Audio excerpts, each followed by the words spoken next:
Human condition, we're supposed to feel agony. We're supposed to feel pain. It's a tough life. If people think this is going to be a simple life, no matter what business that you're in, it's tough. Happiness is not a thing. It's a fleeting emotion. How do you get around that? How do you handle this crazy thing called entrepreneurship? Make one thing that you can be successful at that nobody can take from you end to end and own it. Entrepreneurship isn't about strategy. It's a mental game. There's pressure, setbacks, and isolation. It's enough to break even the toughest person. But what if I told you that those struggles that you face could make you stronger? Today, we're looking into the reality of mental health as an entrepreneur, how to build resilience, and the mindset shifts you need to thrive.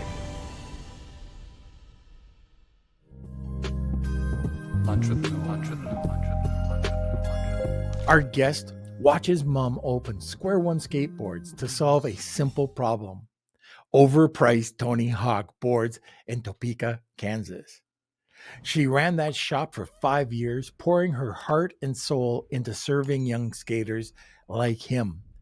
But life forced her to close her doors. She walked away with nothing to show for it for her years of work. That lesson shaped his mission today. Through DeFactory, he helps entrepreneurs avoid that fate by building companies buyers fight to own, not just operate. So welcome, after the sponsor, Kevin Oldham. Tired of negative reviews dragging down your star rating and sales? Tracefuse has your back. Tracefuse specializes in removing non-compliant Amazon reviews the right way. I'm talking 100% compliant with Amazon terms of service. And with over 11,000 reviews removed for 400 plus brands, they know what it takes to protect your reputation and boost conversions. And here's the best part. You only pay for performance. That means you only pay for reviews they successfully remove. No contracts, no monthly fees, just results. Plus, as a Lunch with Norm listener, you get 2 reviews removed for free. Ready to clean up your reviews? Visit tracefuse.ai. That's Tracefuse, TRACEFUSE.ai. Welcome, Kevin. Thanks for having me. This is amazing. Can you tell me just a little bit more? Because I'm kind of curious. We just got introduced by Mark DeGrasse, just coincidentally. DeFactory, what is it? It's my answer to problems that I experienced in my first 20 years in basically the workforce. So I was the chief marketing officer and co-founder of a global franchise system called United Real Estate. And that company, I sometimes had to go out my 4 walls to secure marketing services.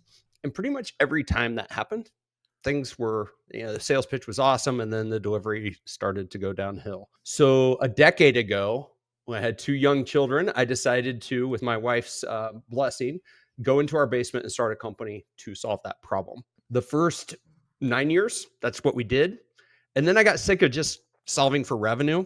And so a year ago, I went back to school to the Exit Planning Institute. I got my certified exit planning advisor designation. And now we're focused more on increasing the value of companies, which is typically the founder's most valuable asset, so that they have a transferable business one day. I want to be their best friend. I want to help them make a couple more $1,000,000 on their way out the door. And so that's what we're focused on for the next 10 years. Now we should talk offline. We talk a lot about that, just entrepreneurs not being prepared to exit. They have this dream, but they're completely unprepared. And it's not just at the day of exiting. It's that horrible thing called due diligence that could just kill you. Yeah. Stay ahead of the game with our latest SEO tricks for 2025. Watch our newest episode here with SEO expert Dan Kurtz. And don't forget to subscribe. New episodes drop every Monday. After COVID, mental health was a big thing. I want to talk a little bit about mental health, especially with entrepreneurship. Yeah, this is part of my passion. And what I feel like is, business is the way that I get to go, like, put points on the board, provide for my family and create value.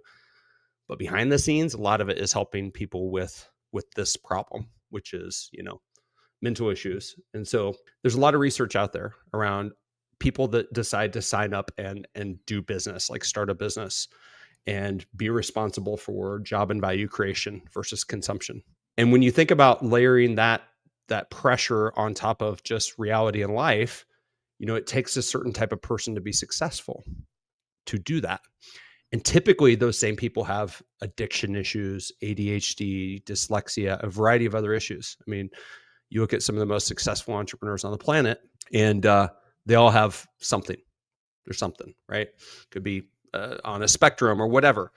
And all of these things, whether it's neurodivergence or they come up as, in some cases, like an issue that can be debilitating. I think one of the superpowers of an entrepreneur is identifying that, naming it, taming it, and then figuring out how to manage around and through it, because you're not going to necessarily get rid of it. And so that's what a lot of what my passion is helping people see those things. So I'm an addict in recovery across multiple addictions throughout my life, including some I've dropped 50 days ago, to figuring out how to push through when the world starts to suck a little bit. Yeah, so we belong to the same fraternity. Yes, I'm sure we do. And a lot of us do. I mean, the more Yeah. you talk about it, I stopped alcohol 20 years ago when it was weird and you were, you had to make excuses. Now it's like, it's in vogue. It's chic. It's popular to do so, which I freaking love. It makes my heart smile that there's such support, Yeah.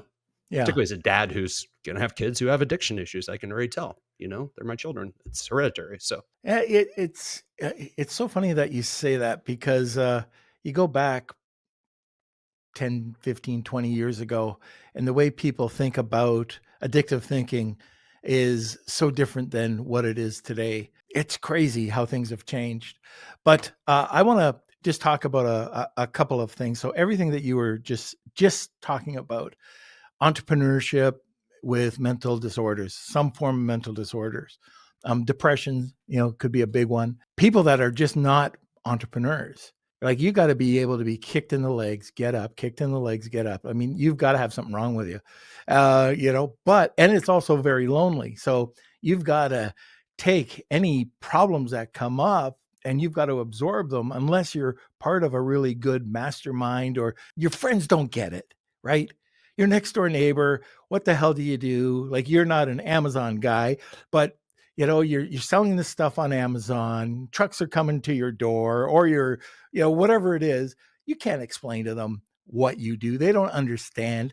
And then you get kicked in between the legs again. It's a tough life. If people think this is going to be a simple life, no matter what business that you're in, it's tough. So how do you get around that? How do you handle this crazy thing called entrepreneurship? Entrepreneurship is lonely, it's stressful, and it's full of setbacks. Kevin shares how founders can protect their mental health and build resilience. that's a big one. I think the first thing is recognizing that you're not a superhero. A lot of first-time entrepreneurs, they don't know how to ask for help. They don't know how to, and maybe it's a pride thing or something, because a lot of us have a chip on our shoulder. There's a reason that we decided to go against the grain and do this thing, right? So you've got that wrong with you already. You got something, rebellious, whatever it is. And then sometimes, particularly guys, it's really hard for us to ask for help, to say, hey, I don't know the answer to this. I'm not the smartest person in the world. Who is somebody that's maybe been there before me that can help me through that process? And masterminds are phenomenal for that. Like, my world changed when I started saying yes to opportunities like that, because I was that isolated entrepreneur who would sit in my office, and my employees don't know. My wife tries the best to know, but she's my wife, not here every day. You're right. The neighbors, even your peer group in town, the people you typically associate with, don't know. And so one of my superpowers, and Mark's a perfect example of that, the guy who brought us together, Mark DeGrasse, is that when I find diamonds in the world, like, I'm a diamond collector. I'm a diamond collector.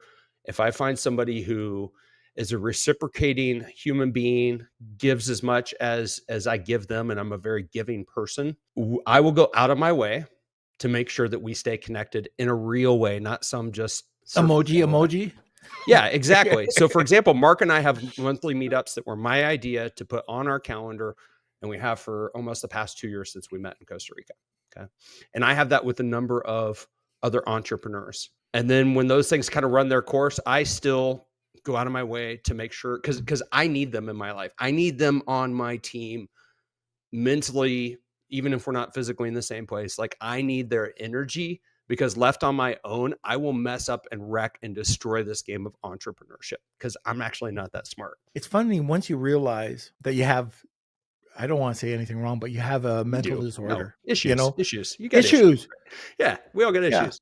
You're not friggin' nuts. You have issues. That's what my wife always says. Well, she just says I'm nuts, but you address it. And once you get to address it, you can start working on it. For me, like I have horrible dyslexia and I have horrible depression. You got to deal with it. People don't realize it. Like I look like I'm like really outgoing, but I'm just a depressed kind of guy, and I have to learn how to handle it. If I feel those things coming on, I got to figure out, I don't want it to get any darker. This is the way I'm going to do it, and I've been able to do that over 30 years of having the stupid disorder. But the other one that I really didn't know what the cause was. Like I see my kids. I said this on another podcast a little earlier that my kids are all of them are really talented musicians. They could, like, especially Hayden, and they can pick up something in songs, and I can literally hear a song 1,000 times and I can't get the first word out of the friggin' song lyrics. Yeah, it's very interesting, and that's because of dyslexia. And it always bothered me about that. And you find out now how to work around that. I was always that. I don't know if you ever knew anybody like this, but I always have like a normisms with spelling. No, I'm married. I live with one. I mean, my daughter's dyslexic, Oh my and God. my oldest friend on the planet's dyslexic. I Yeah. mean, like, and what's different is because you're more like my age, not my daughter's age. Yeah. She's 10. The interventions and the things that like we identified. This is like the one cool thing that happened from COVID. To be honest with you, in COVID, we locked down and we started going to school online. And my wife's aunt is a paraprofessional, so she's like an educator. She led a pod of 4 kids, of which 2 are mine, in our basement during the pandemic when my daughter was in 2nd grade, and realized, identified right then and there that she was having issues tracking and things like that, where we were able to get interventions. She's in 5th grade now, getting ready to go to middle school, and I'm not worried about her. I contrast that to my friend who's 52 from or 51 from 3rd grade. He was the kid who was misfit, always in trouble. Nobody knew what it was. And you probably experienced something like that as well. There's a huge survey on the amount of prisoners that have dyslexia and or ADHD. And these are like some of the issues that if we can identify them and give tools and roadmaps out there to help these folks, you're still going to have these normisms, right? Where you're going to misspell things. That's cool. But you fit into the culture of the world and having like a really kick-ass life where you can, do what you're great at is now way more realistic. Yeah. And you adjust. So for me, spelling wasn't my bag. I could spell of wrong, you know. Yeah. Yeah. OV, No, I know. Trust me, I know. I I could see it. spell it Yeah. wrong. But you get around it and you have your own tricks, trying to figure out these words. But where this leads is I knew that I wasn't gonna be that type of entrepreneur. I'm never gonna be an editor. Now I have ChatGPT be my editor or my son be my editor. But on the creative side, I'm freaking good. Like I could see patterns and I could see colors and so, coming out as a brand expert, back 30 plus years ago, that's where I was on top. And then getting to learn from that and getting to learn the other business side of things. Okay. Yeah, I could identify trends. So that's a pattern. Trends are just another pattern. And so I took that part of my education, and knowledge and tried to turn it around. But during that whole time, you think you're stupid because, oh God, like how come I can't spell that stupid word over or remember that song, like the first sentence, right? Until you figure that out. So today, like we are talking about like mental health with entrepreneurs. Can you give like some action steps or anything to help an entrepreneur out? What can they do, to keep on top of this, or maybe even get checked out? Any thoughts about this? Subscribe and leave a comment saying, I subscribed. And guess what? I'll personally reply to your comment. Yeah, a lot. I mean, and I'm just gonna give you guys real quick background on where I'm coming from so that you know that I'm well equipped to talk about this. So, addict all my entire life, like since I was 15 until 50 days ago, I was addicted to something. This is the first time I just turned 50. So, this is the first time in my life I have not been addicted to a substance. That substance could have been any hard drug except heroin or crack, nicotine, alcohol, you name it, weed, everything. And so if you layer that on top of then, having depression and all sorts of things, what I figured out is that I was always trying to solve for balance, right? And trying to feel good. And the reality is that's not the human condition. The human condition, we're supposed to feel agony. We're supposed to feel pain. I love pain now. I absolutely thrive on pain because it reminds me that I'm alive. Happiness is not a thing. It's a fleeting emotion, right? And as soon as I realized, particularly in entrepreneurship, and everybody's seen this, the roller coaster, right? We're all going to have dips and valleys. Every single person. If you don't, you're just probably not somebody that anybody wants to talk to. You're robotic. So for me, what has been key, and I have a really really good friend in Nicaragua, Jose Bolaños, who has helped me become what we call VUCA fit, which is you know what VUCA is? What it stands for? I have no clue. It's crazy. So it was actually a term that the U.S. War College or military college, I'm not sure what it was, don't really care, came up for the conditions on the ground after the Cold War. So it was a volatile, uncertain, complex, and ambiguous world. VUCA. VUCA. And it's been used in leadership and all sorts of other things. Once I understood this word and how it could be applied to just life, okay, that is life. AI is VUCA as heck. Amazon VUCA. Everything is VUCA. And so the first step is that you have to be able to, and we talked about this earlier, you have to be able to label it, identify it, name it. We always say if you can name it, you can tame it, right? So if you get this crazy world where things are up and down and you realize that that's VUCA and that's life, okay? You can't really change it. You have to fit into it and navigate it. Cool. You can name it, put a label on it, which means we can do something with it. And then the goal over time is to train physically, physiologically, mentally, spiritually, whatever matters to you, to basically make those highs a little bit less high and those lows a little bit less low over time. And it's a process, not an event. So like I do a lot of really, really tough things to make it so that I can manage VUCA. I take and have way before it was trendy an ice bath every Sunday. I'm a martial artist. I like to do things that are really, really challenging. I'm going to the skate park after this to practice my ollie again. Like I do a lot of things that shut off my brain, that are mentally good for me, give me endorphins, and then allow me to come back and look at this complexity, this VUCA of life, and just narrow it down a little bit more day after day so that the lows don't put me in the ditch, as I like to say. And I have 3 or 4 of those days a year, and I know what my reset is and my recipe for. I just go home and I take a nap. I wake back up and I got 2 days in one and redo. And then the high highs, it's like, well, know that this is fleeting. Know that happiness is just this thing. It's not necessarily the state of mind. It's an emotion, and that it will come and go. And be like, look out the front and know that these things are going to happen. And if you need proof that they're going to happen, look out the back. Look out the back door and be like, yeah, that was really messed up, but I survived it. And then look at the present. So I am pretty big into die empty, live every single day like it could be your last. And know that that's true. Statistically, there's a math chance that you're not going to make it tomorrow, whatever it is. It's a small number. I hope you all make it. We may not. So live like it is your very last day. Leave it on the field, die empty, whatever you want to say.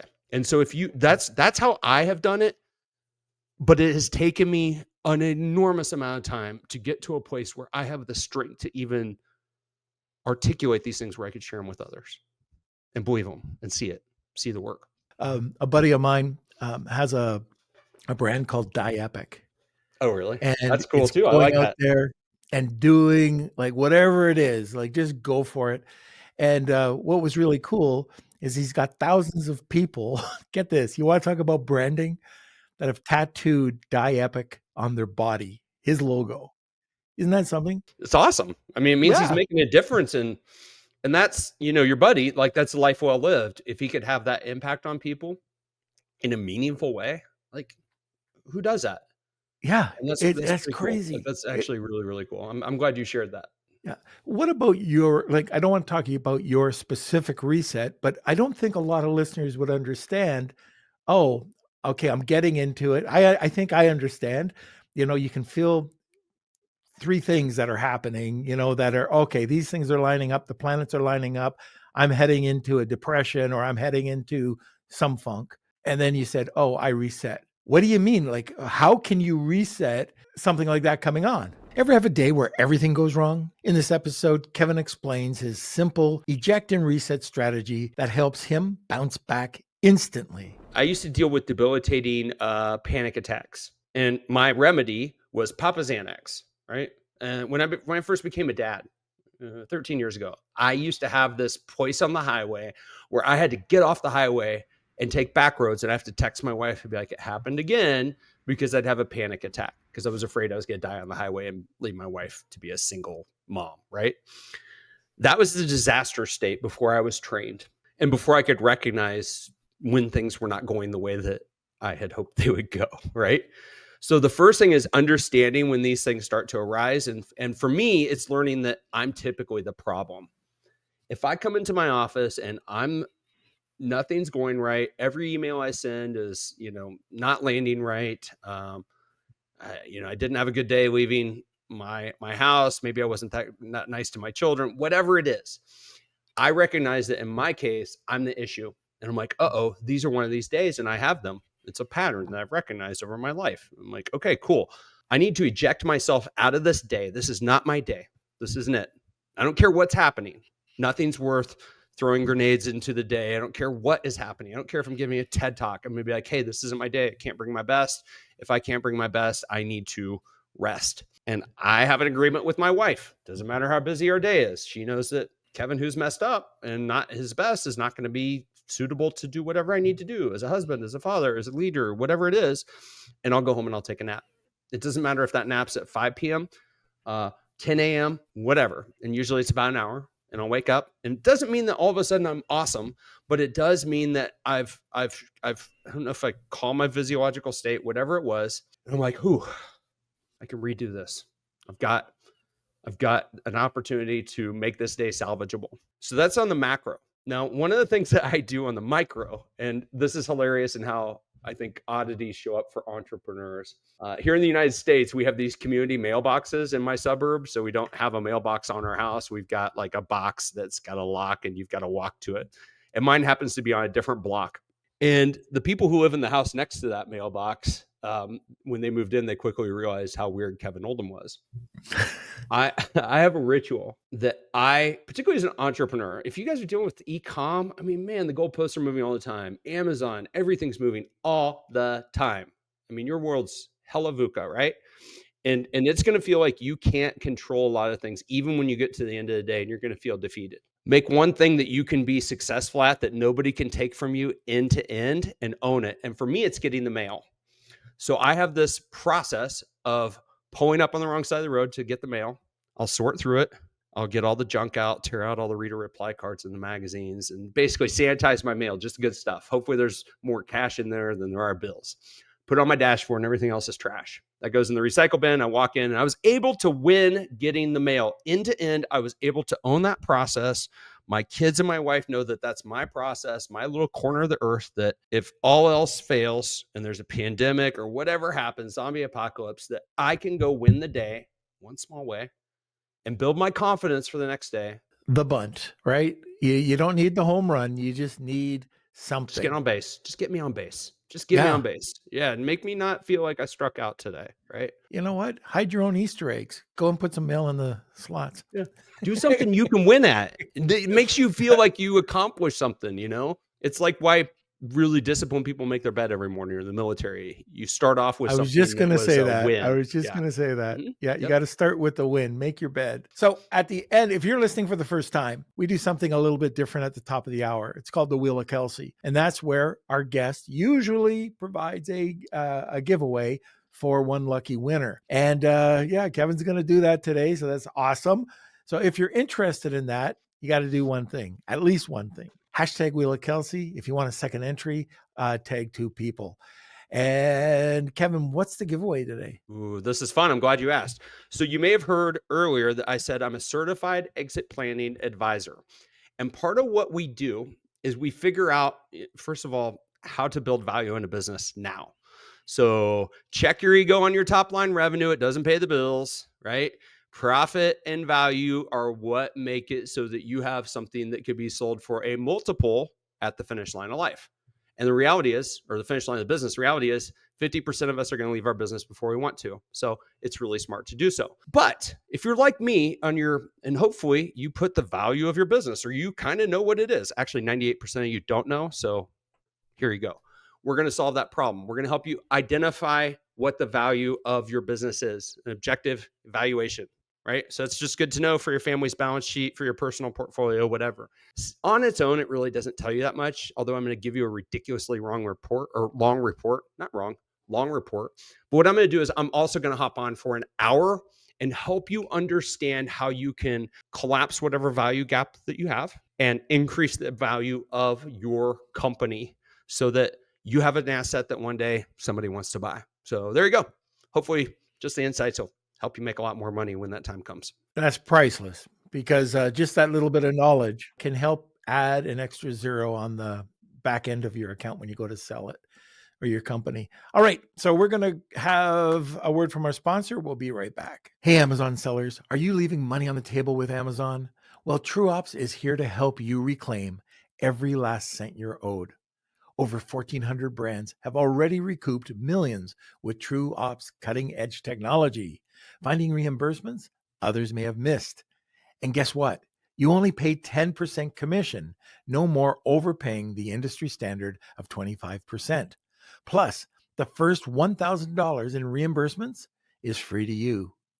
Here's the best part. TrueOps doesn't get paid unless you do. If Amazon ever reverses a claim, TrueOps automatically credits your fees back to you. Now that's peace of mind. Remember, $1,000 free reimbursements to start, then just 10% of successfully recovered funds. You have nothing to lose but the 3 minutes it takes to sign up for a free audit, and so much more to gain.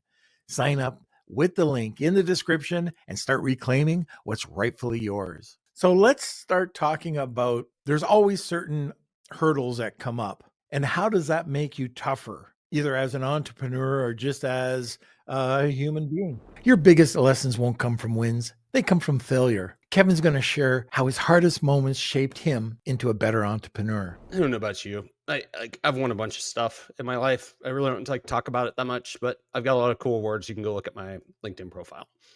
Those didn't teach me anything. Those were validation that I thought I was seeking from the outside world. Where I have grown and become sharper as a man, as a father, as a dad, as an entrepreneur, as a leader in my community, are from when I've been kicked, and maybe I've kicked myself and I've been just in the gutter, right? Whether that was when I checked myself into an addiction recovery unit when I was 30 years old. And I said, hey, I got problems, right? That was my low, bottom out, full tilt. To times I've cried wanting to throw in the towel on my company over the past decade. Times I've gotten sick, physically sick from things not going well at my company.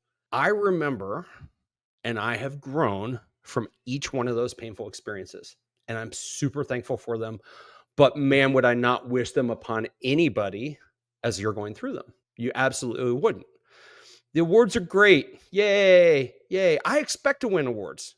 I'm a competitive person. I'm an entrepreneur. I'm playing for keeps. I am all in, right? Like I think that's what we all expect, whatever, we expect greatness out of ourselves. But when you get humbled, which happened to me in the first 3 months of this company, I've been a pretty humble person since.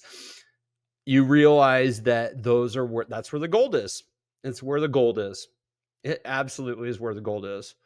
And so I think that our culture, we talk about winning too much.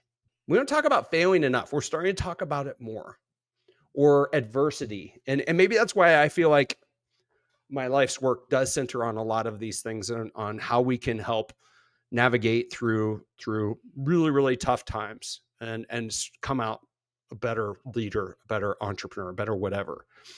And so the crash and burns, and the times that I fouled out or struck out, if we're going to use those analogies, um, made me who I am today.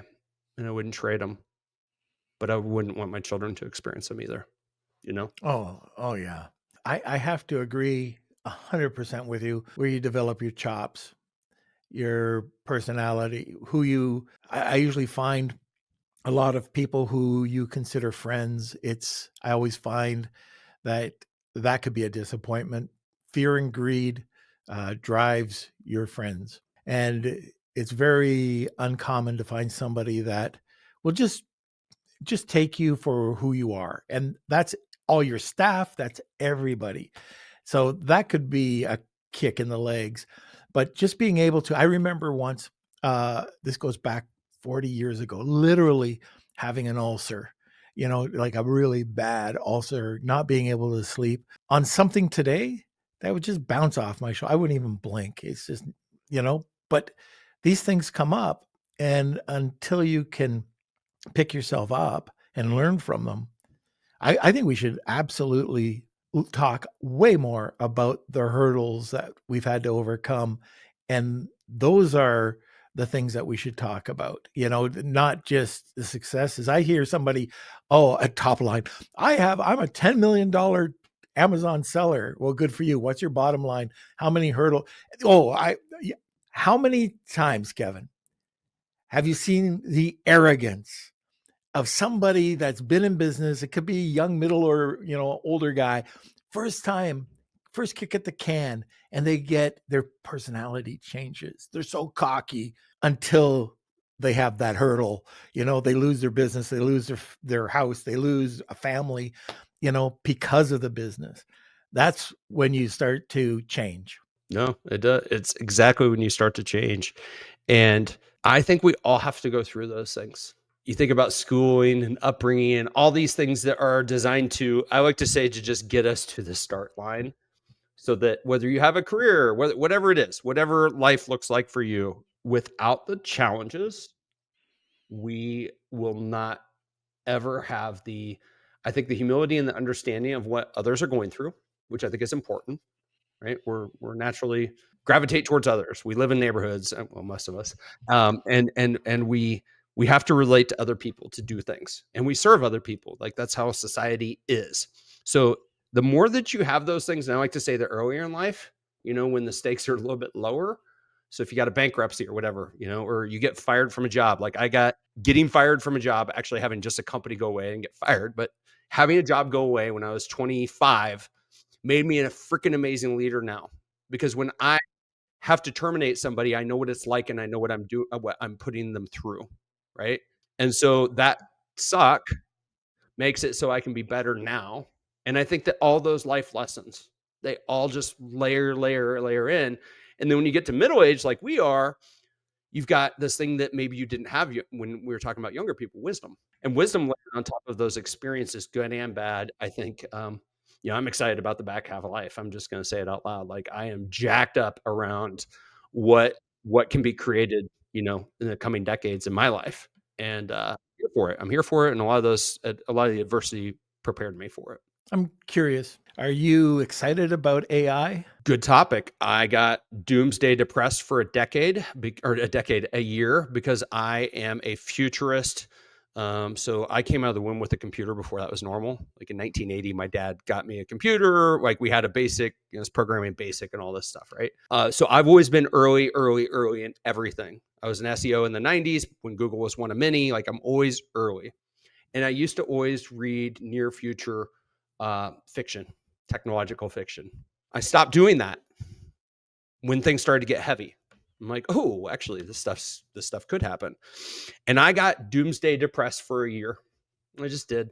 My dad's 81. We still talk about it. We had some pretty deep conversations around my position with AI. He's really into LLMs. He's a mathematician. He's a mentor to me in AI, to be honest with you. And what I did was I adjusted my framing as follows, and maybe this will help people. The genie's out of the bottle, and we've decided this is what we're going to do. Okay. So, meaning we, the world, you can't change it. You cannot change it. It's like the internet. You're not going to change it. You can try. You can put your head in the sand. You can say, hey, I don't like mobile phones. You're just not going to change it. Okay. Let me say it one more time. You're not going to change it.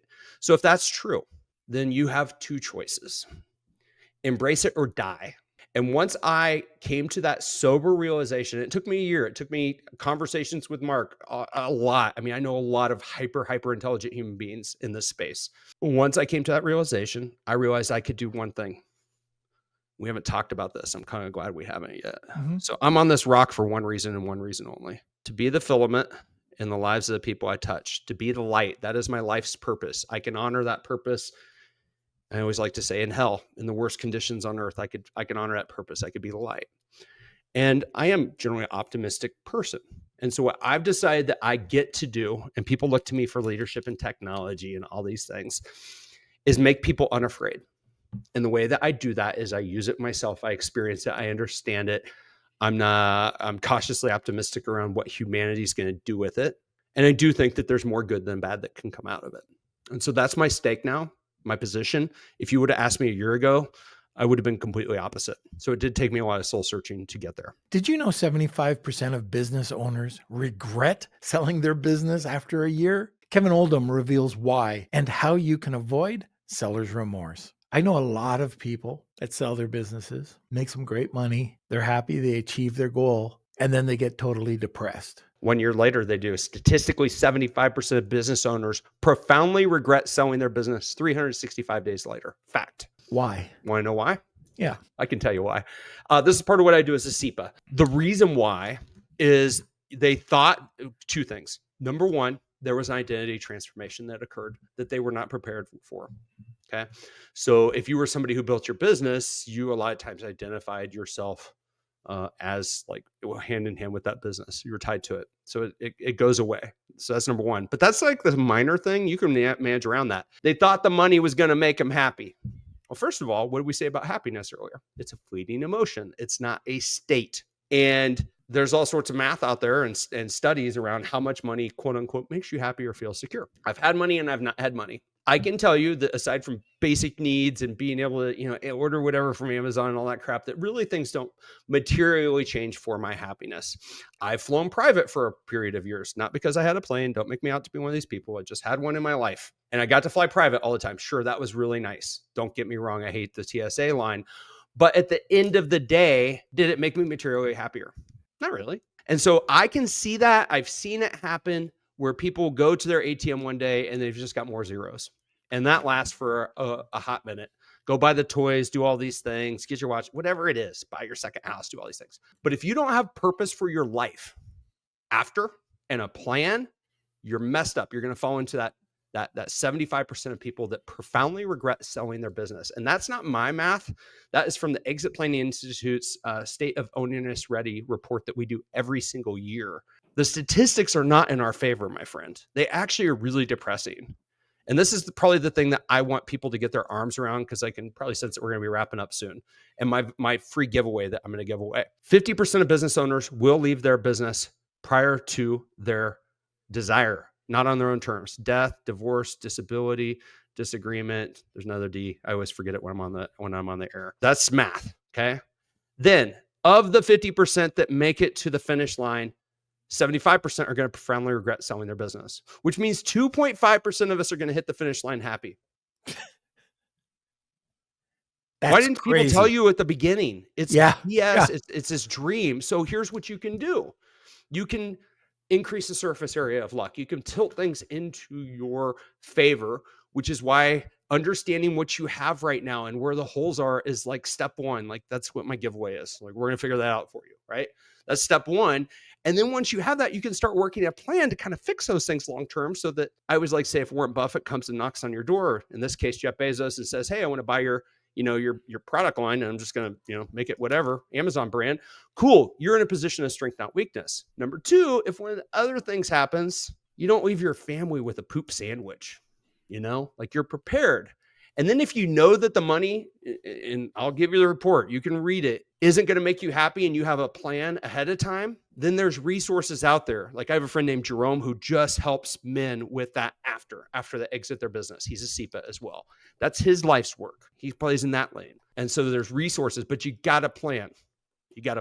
Kevin, tell us a little bit about you, your company. How can people get a hold of you? Sure.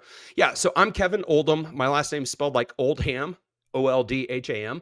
My company is DeFactory. It's a combination of the words differentiation and factory. Funny story for a different time. So defactory.com.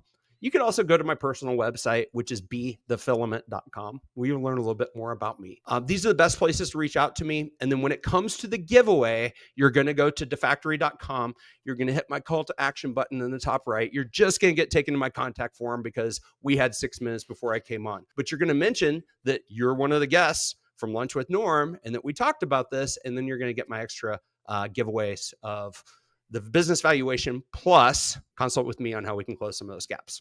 Awesome. All right.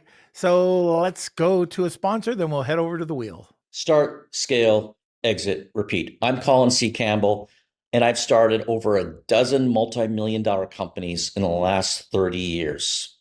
I spent the last 10 years writing the book, Start, Scale, Exit, Repeat, to figure out what it is that these serial entrepreneurs do over and over again. We interviewed over 200 people. We created 58 chapters, over 30 illustrations, 180 callouts, and we quite frankly made this book for the ADHD entrepreneur. It's been #1 on Amazon in 15 categories and has won 12 awards globally. Get your book today, either on ebook, paperback, hardcover, or Audible on Amazon or your favorite bookstore. Thank you for coming on. Thank you for providing this education that a lot of entrepreneurs don't even think about. So really appreciate it. It's my pleasure. Nice to meet you. And yeah, thanks for having me on. I appreciate it. All right. So I hope you guys enjoyed today's episode. If you want to check out our newsletter, it is lwn.news. It kind of recaps all the episodes of the podcast. It has a special story every week with Norm, and just a great place for updates about the podcast in the world of Amazon and e-com. Okay, everybody, we will see you next Wednesday at noon Eastern Standard Time. Thank you for tuning in. Lunch with Norm.